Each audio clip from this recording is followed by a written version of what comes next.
करने के साथ ही हम लोगों को जानकारी हुआ था कि 7 मई 2024 को मतदान दिवस निर्धारित है अररिया जिले में।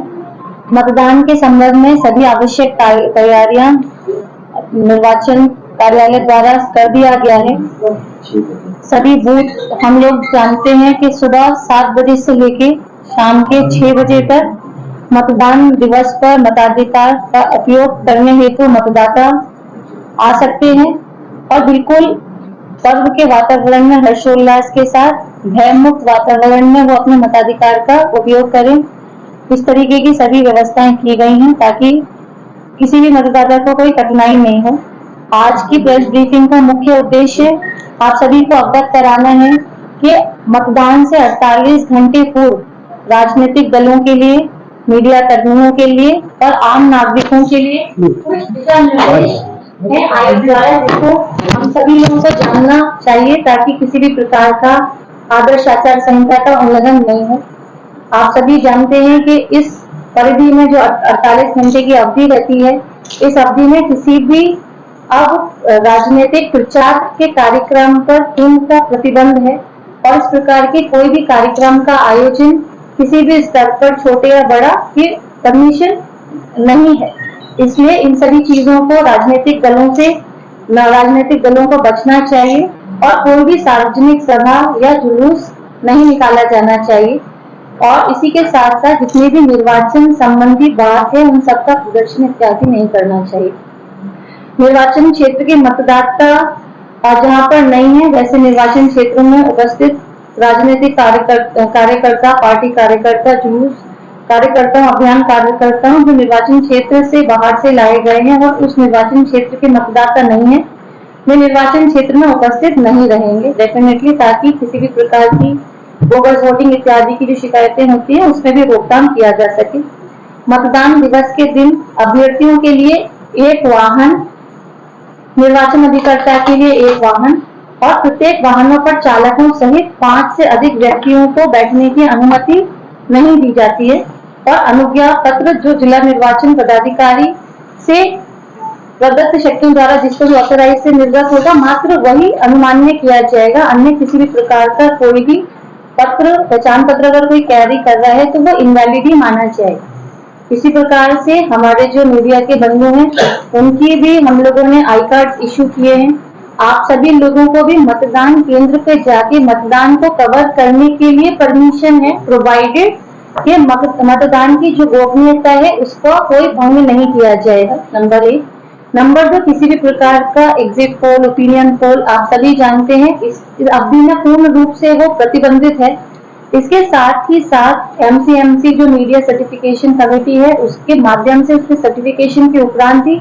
पॉलिटिकल कोई भी मैसेज है, पैम्फलेट है इत्यादि उसका प्रचार मतलब उसका परमिशन,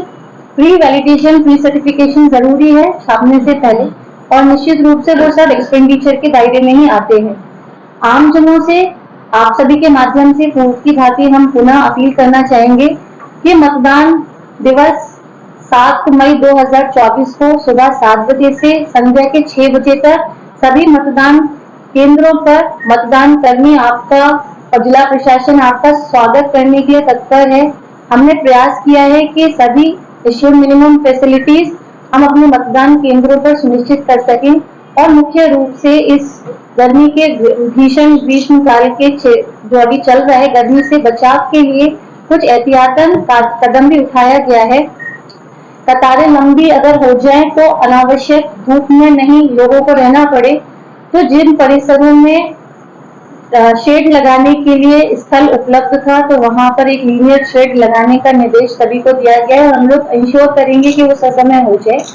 इसके साथ साथ सभी मतदान परिसर जहां पे मतदान केंद्र के अतिरिक्त कोई अन्य कमरा है अथवा कॉरिडोर है तो जनरली स्कूल्स में ही मतदान केंद्र है मोस्टली, तो वहां उस कॉरिडोर और एडिशनल रूम जो अवेलेबल है उसको एक वेटिंग एरिया के रूप में हम क्रियान्वित कराए ताकि अनावश्यक लोग कतार में धूप में नहीं खड़े रहें और उसको एक सुविधा और या विकल्प रहे कि वो बैठ जाएं जब तक कि उनकी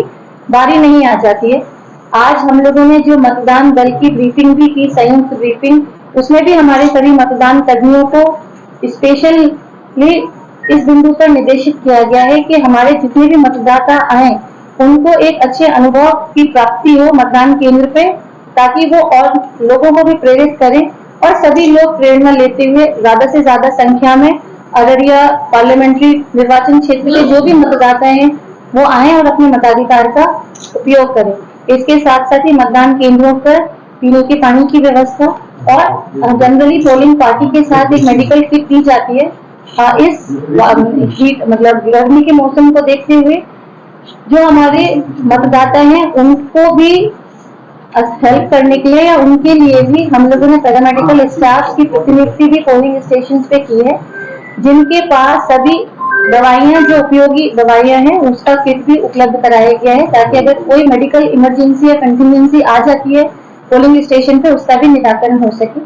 आप सभी के माध्यम से मैं दो चीजें और बताना चाहूंगी। पहला ये कि जनरली लोगों में मतदाता पर्ची के प्रति एक भ्रांति होती है कि ऐसे मतदाता जो बिना मतदाता पर्ची के मतदान केंद्र पर आ गए हैं तो वो मतदान नहीं कर सकते। ये पूर्ण रूप से भ्रामक है। मतदाता पर्ची मतदान के लिए एक फैसिलिटेटर है कि आपको समय से अपना क्रमांक वगैरह मिल जाएगा तो एक कन्वीनियंस होगी, लेकिन अगर किसी कारणवश आइडियली तो सभी मतदाताओं तक पर्ची पहुंचना चाहिए, किसी कारणवश उनकी अनुपस्थिति में वो अनुपस्थित थे या कोई और कारण से उनको नहीं मिली है तो मतदान दिवस के दिन वो एक बाधा नहीं होगी और वो अपने मताधिकार का प्रयोग करने के लिए जो भी उनके पास वैलिड आइडेंटिटी प्रूफ है उसके साथ आ सकते हैं। एपिक के अलावा भी वैकल्पिक दस्तावेजों की सूची ऑलरेडी आइडेंटिफाइड है, 12 ऐसे हैं। उदाहरण के तौर पर आपका नरेगा का हो सकता है, जॉब कार्ड, आपका राशन कार्ड हो सकता है, बैंक की पासबुक जिसका आपका फोटो है, किसी संस्था के द्वारा जो रिकॉग्नाइज संस्था का कोई आईडी प्रूफ इत्यादि। 12 वैकल्पिक दस्तावेज, ड्राइविंग लाइसेंस उसमें से एक है जिसकी सूची भी दिया है। आधार कार्ड है, नरेगा जॉब कार्ड है, बैंक का फोटो युक्त पासबुक है, श्रम मंत्रालय की योजना से स्वास्थ्य बीमा स्मार्ट कार्ड है, ड्राइविंग लाइसेंस है, पैन कार्ड है, एनपीआर के अंतर्गत जो आरजीआई द्वारा जारी स्मार्ट कार्ड है वो है, पासपोर्ट है, फोटो युक्त पेंशन का दस्तावेज है, किसी भी राज्य सरकार, लोक उपक्रम, केंद्र सरकार, पब्लिक लिमिटेड कंपनी द्वारा कर्मचारियों को दिए गए फोटो युक्त पहचान पत्र है, सांसदों, विधायकों, विधान पार्षद सदस्यों को जारी किए गए सरकारी पहचान पत्र है। इसके अलावा जो यूआईडी कार्ड सामाजिक न्याय एवं अधिकारिता मंत्रालय भारत सरकार द्वारा निर्गत पहचान पत्र सभी अनुमान्य दस्तावेज है किसी भी मतदाता को मतदान केंद्र पर मतदान कास्ट करने के लिए। तो ये सबसे महत्वपूर्ण चीज है जो मैं बताना चाहती हूँ कि जरूर आ जाए। आपके पास मतदाता पर्ची अगर अवेलेबल भी नहीं है तो वोटर असिस्टेंट बूथ है, वहां पर भी वो प्राप्त की जा सकती है। अगर वो एपिक भी नहीं है, किसी कारणवश वो खो गया, गुम गया, जब आप 7 तारीख को नहीं मिल पा रहा है तो आपके पास इन 12 डॉक्यूमेंट्स में से कोई भी एक आप जरूर आए, आगे अपना वोट को कास्ट करें और लोकतंत्र को मजबूत करने में अपनी भागीदारी सुनिश्चित करें। Thank you.